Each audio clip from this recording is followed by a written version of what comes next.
हिंगोली जिल्ह्यात 2 दिवसापासून जोरदार पाऊस पडतोय आणि पडत असलेल्या पावसामुळे अनेकांच्या शेतामध्ये पाणी घुसलं, शेतीचं नुकसान झालं।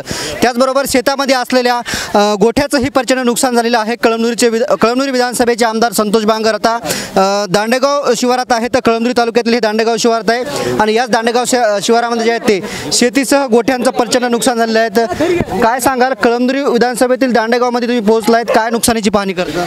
या ठिकाणी हिंगोली जिल्ह्यामध्ये संपूर्ण गावागावामध्ये पाणी घुसलंय।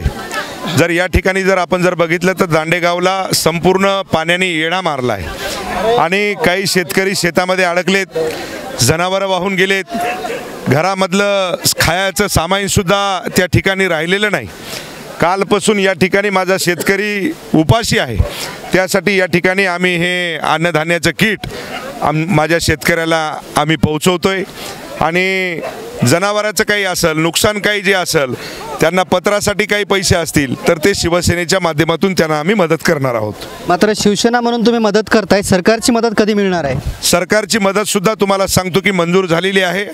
आपल्या हिंगोली जिल्ह्यासाठी 231 कोटी रुपये आलेत। 231 कोटी रुपयामधून कमीत कमी 125 ते 150 कोटी रुपये फक्त कळमनुरी आणि औंढ्यासाठी आलेत।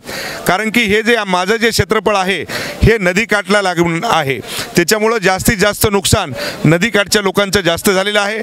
आणि या आजच्या पावसामुळे आता तुम्ही बघत असाल वरून पाणी चालू आहे, अतिशय भयंकर परिस्थिती आहे। मी सन्माननीय महाराष्ट्राचे मुख्यमंत्री आणि उपमुख्यमंत्री दोघांनाही सांगेल की साहेब, फार वाईट परिस्थिती आहे, माझा शेतकरी फार अडचणीमध्ये आहे। त्याचा आसू पुसण्याचं काम मला वाटते की लवकरात लवकर, जेवढी मला तरी असं वाटते की किमान हेक्टरी 50,000च्या वर माझ्या शेतकऱ्यांना मदत भेटली पाहिजेत।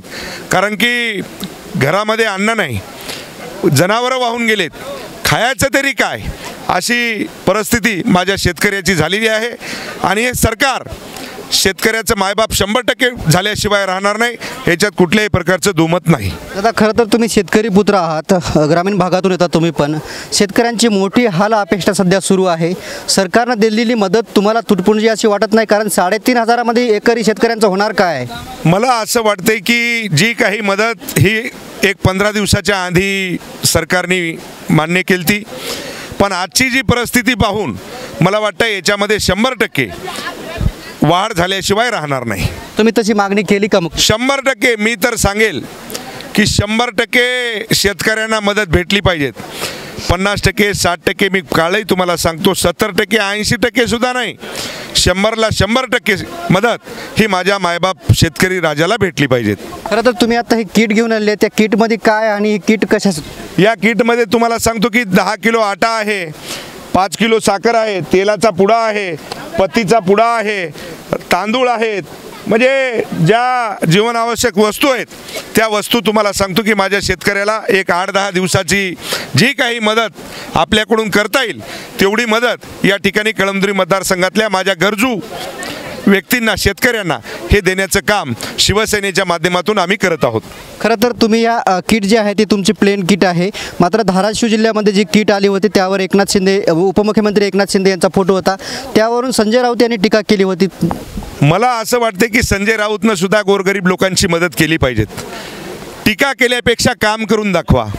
आणि ज्या वेळेस तुम्हाला सांगतो समाजकारण करत असताना राजकारण हे ऑटोमॅटिकच होत असतं, आणि ज्या किटवर जर एखादा काही फोटो असेल आणि ते जर तुम्हाला सांगतो की जर मन समाधानी होत असेल तर मला वाटतं याच्यात काही अवघड नाही। आणि शिंदे साहेब सर्वांनाच माहीत आहेत की हे गोरगरिबाचे मायबाप आहे, गोरगरिबाचा नेता आहे।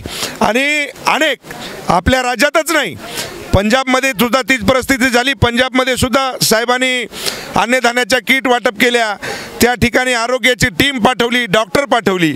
हे मला वाटतं त्या संजय राऊतला काही कळलं, त्याच्यामुळं संजय राऊतवर बोलण्यासारखं काही नाही। आता एक शेवटचा प्रश्न, एकीकडे मराठवाड्यामध्ये मोठी पूर परिस्थिती आहे, दुसरीकडे गौतमी पाटलाचा कार्यक्रम आपल्या हिंगोली शहरामध्ये झाला, त्यावरून टीकाक्षेत्र सोशल मीडियावरती सुरू झालेलं आहे आणि हे कार्यक्रमाच्या ठिकाणी तुमचे पोस्टर होते असे आयोजक म्हणतात। इकडं एका कार्यकर्त्याला आपण ज्यावेळेस काही कार्यक्रम घेतात त्यावेळेस आमदाराचा, जिल्हा प्रमुखाचा फोटो हे टाकत असतात।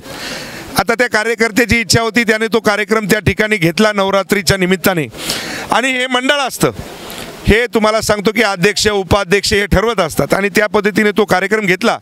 पण मला असं वाटते की तो कार्यक्रम या वेळेस ही जी वेळ आहे माझ्या शेतकरी राजावर जे दुखाचा डोंगर कोसळला आहे तर ही वेळ ती नव्हती. त्याच्यामुळं त्यांना ते जे केलं आहे ते चुकीचं केलं आहे. खरं तर परवा गौतमी पाटलांचा कार्यक्रम झाला, तो कार्यक्रम जे झाला ते चुकीचा झाला आणि दुसरीकडे पाहायला गेलं तर आमदार संतोष बांगर जे आहेत ते नुकसानग्रस्त शेतकऱ्यांच्या बांधावर पोहोचले आणि बांधावर ते जे आहेत ते आता अन्नधान्याचे किट घेऊन याचं शेतकरी बांधवांना जे आहे ते वाटप करणार आहेत. कॅमेरामॅन ज्ञानेश्वर वानखेडेसह मी रमेश चेंडके, TV9 मराठी, दांडेगाव, कळमनुरी, हिंगोली.